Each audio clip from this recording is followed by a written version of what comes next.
Ang pinagkaiba ng mga friendly at ng mga kapwa ko mga hindi pala kaibigan. Ang mga taong katulad ko mga hindi pala kaibigan, sila yung mga tunay loyal at faithful sa'yo.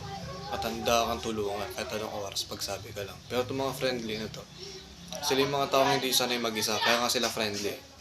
Kaya sila friendly, hindi sila sanay mag-isa na kung saan gusto nila may dumagdag sa buhay nila. Ngayon, itong mga friendly nila, kung malaman nila na ikaw ay makulong, mariplata at papatay, wala silang pakialam sa'yo.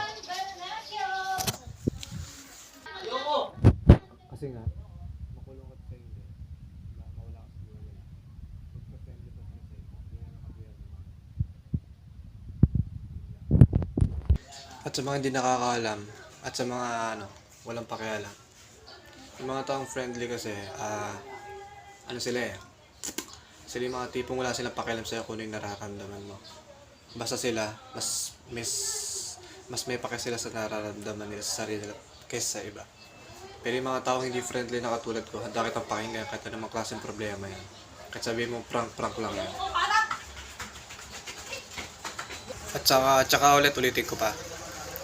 Sa mga hindi nakakaalam at sa mga walang pakialam, yung mga taong friendly, sila yung mga taong hindi mababait. Kasi nga friendly lang sila. Ano nga yung friendly? Kasi nga hindi sila sanay mag-isa eh. Kaya sila friendly kasi nga gusto nila may dumagdag sa buhay nila. Na kung saan hindi sila kontento sa sarili nila. Hindi sila marunong maging masaya na mag-isa. Pero yung mga hindi friendly, kaya nila maging